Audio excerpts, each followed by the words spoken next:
চব অনুভৱটো এনেকুৱা ধৰণৰ নহয় যে মন্ত্ৰীসভাখনেই সৰ্বোচ্চ আৰু সকলোখিনি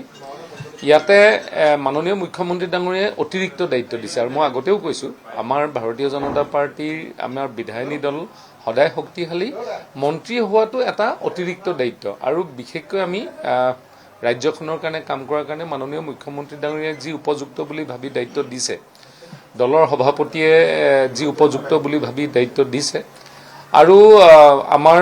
কেন্দ্ৰীয় নেতৃত্বই যেনেধৰণে অনুমোদন জনাইছে মই ভাবোঁ অনাগত দিনত অসমখনৰ কাৰণে কাম কৰিবৰ কাৰণে মাননীয় মুখ্যমন্ত্ৰী ডাঙৰীয়াৰ যি সপোন অসমক ভাৰতৰ এখন শক্তিশালী ৰাজ্য হিচাপে প্ৰতিষ্ঠিত কৰাৰ ক্ষেত্ৰত তাত আমিও আমাৰ কৰ্মযোগেদি সহযোগিতা কৰা যাব বা সহযোগিতা কৰিম চব উল্লাসততো থাকিবই কাৰণ মন্ত্ৰীসভাত স্থান পোৱাটো এটা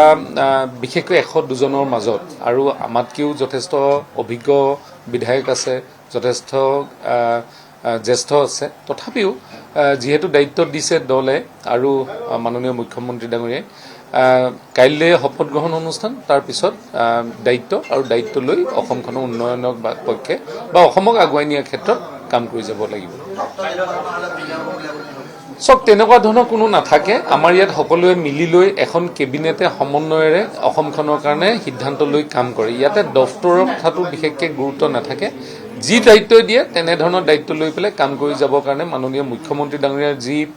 আমাৰ ওপৰত থকা বিশ্বাস আৰু যি দায়িত্ব দিছে সেই দায়িত্ব লৈ আমি কাম কৰি যাম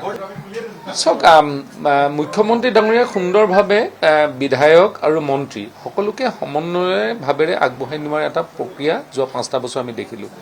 বিধায়ক হৈ থাকোঁতে আমাৰ অনুভৱ নহ'ল যে মন্ত্ৰী পালে কিবা বেলেগ কৰিম বা বিধায়ক হ'লে বেলেগ হ'ব তেনেকুৱা ধৰণৰ নহয়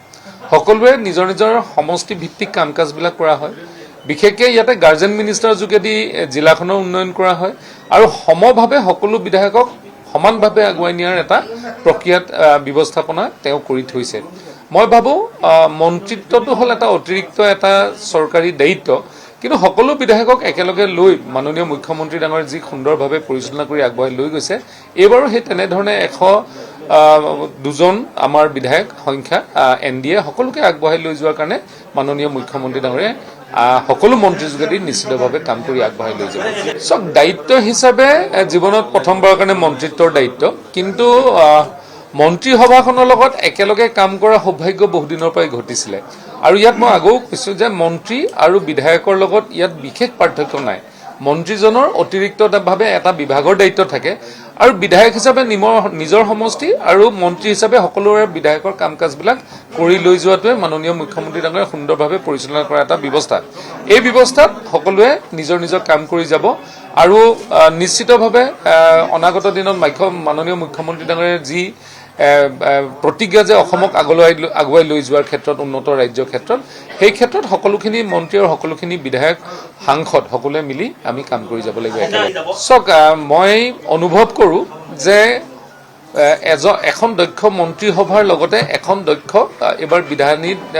দল এটা আমি পাইছোঁ বিধায়ক পাইছোঁ যথেষ্ট অভিজ্ঞ বিধায়ক পোৱা গৈছে সেইকাৰণে এইবাৰ মন্ত্ৰীসভাখনত যেতিয়া কাম কাজ কৰিবলৈ যোৱা হ'ব তাৰ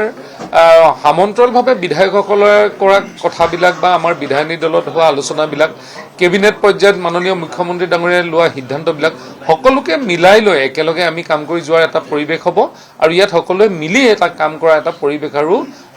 পৰিস্থিতি হ'ব বুলি মই আশা কৰোঁ মাননীয় মুখ্যমন্ত্ৰীৰ নেতৃত্বত নিশ্চিতভাৱে মন্ত্ৰী পৰিষদে আৰু বিধায়ক সকলোৱে মিলি একেলগে আগবাঢ়ি যোৱা এটা পৰিৱেশ অসমত থাকিব চক শিৱসাগৰৰ কাৰণে এইটো গৌৰৱৰ দিন যে আমি শিৱসাগৰত প্ৰায়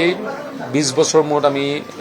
মন্ত্ৰীসভাত স্থান পাইছোঁ 2006 চনত একেবাৰে শেষৰজন মন্ত্ৰী শিৱসাগৰৰ পৰা প্ৰতিনিধিত্ব কৰিছিলে আমাৰ শিৱসাগৰ সেইসময়ৰ বিধায়ক প্ৰয়াত প্ৰণৱ গগৈ ডাঙৰীয়াই তাৰ পিছৰ পৰা আমাৰ শিৱসাগৰত এতিয়ালৈকে কোনো মন্ত্ৰিত্ব আমি দেখা পোৱা নাছিলোঁ আৰু মাননীয় মুখ্যমন্ত্ৰী ডাঙৰীয়াৰ যদিও শিৱসাগৰৰ সকলোখিনি ৰাইজৰ যাতে আশা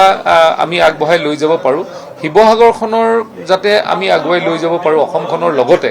তাৰ বাবে মাননীয় মুখ্যমন্ত্ৰী ডাঙৰীয়াই শিৱসাগৰৰ পৰা এইবাৰ পুনৰ প্ৰতিনিধিত্ব মন্ত্ৰীসভাত ৰখাৰ বাবে মই শিৱসাগৰবাসীৰ হৈ তেখেতক ধন্যবাদ জ্ঞাপন কৰিছোঁ চক সকলোবিলাক জাতি জনগোষ্ঠী অসমীয়া জাতিটোক আমি আগুৱাই লৈ যাব লাগিব জাতি জনগোষ্ঠীকো আগুৱাই লৈ যাব লাগিব তেহে অসমীয়া জাতিটো আগবাঢ়ি যাব আৰু উজনি অসমত যিহেতু এবাৰ ভাৰতীয় জনতা পাৰ্টীক যথেষ্ট মৰম আৰু আশীৰ্বাদ জনালে আমি নিশ্চিতভাৱে সমগ্ৰ অসমখনৰ লগত কাম কৰিব লাগিব, উজনি অসমতো কাম কৰিব লাগিব, নামনি অসমতো কাম কৰিব লাগিব, সকলো পৰ্যায়ত বৰাক ভেলীৰ পৰা আৰম্ভ কৰি সকলো পৰ্যায়ত আমি কাম কৰিব লাগিব। আৰু মই আশা কৰিছোঁ যে মাননীয় মুখ্যমন্ত্ৰীৰ যিটো পৰিকল্পনা, সেই পৰিকল্পনাতে মন্ত্ৰী পৰিষদৰ লগতে সকলো বিধায়কে মিলি একেলগে আমি কাম কৰি যাম। প্ৰস্তুতি নাই, এনেকুৱা ধৰণৰ কোনো কথা নাই, কাৰণ বিধানসভাখনত 2011 চনৰ পৰাই আছো। তাৰ আগতেও বিধানসভাখনৰ লগত জড়িত হৈ নাথাকিলেও ৰাজনৈতিকভাৱে বিভিন্নজনৰ লগত সম্পৰ্ক আছিলে। সেইকাৰণে গতানুগতিক এটা এইটো দায়িত্বহে ইয়াতে লৈ যদি আমি বহুখিনি এনেধৰণৰ কথা ভবাও নাই বা ভাবিব পৰাও নাই আৰু ভবাৰ স্থলো নাই। সাধাৰণভাৱে যাম, বিধানসভাৰ দায়িত্ব দিছে, বিধায়ক হিচাপে মন্ত্ৰীৰ দায়িত্ব দিছে, শপত গ্ৰহণ লৈ ৰাইজক কাম কৰিব যাই কালিৰ পৰা আমি আগবাঢ়ি যাম। চব তেনেকুৱা ধৰণৰ কথা নাই আৰু যিটো ভাল দেখায় আমি তেনেধৰণেই যাম আৰু যিটো যেনেধৰণে গ'লে মানে শপত গ্ৰহণ অনুষ্ঠানটোত আমি হৌষ্ট বৃদ্ধি কৰিব পাৰোঁ তেনেধৰণে আমি যাম। চব তেনেকুৱা ধৰণৰ নহয়। আমাৰ ইয়াতে জাতি জনগোষ্ঠীতকেও আমি দলটো আৰু চৰকাৰখন আগবাঢ়ি যোৱাৰ যিখিনি আমি পৰিৱেশ, সেই পৰিৱেশটো মাননীয় মুখ্যমন্ত্ৰী ডাঙৰীয়াৰ নেতৃত্বত পাম আৰু সকলোৱে মিলি অসমখনক আগুৱাই লৈ যোৱাৰ কাৰণে আমি সকলোৱে দিনে নিশাই আমি কাম কৰি যাম।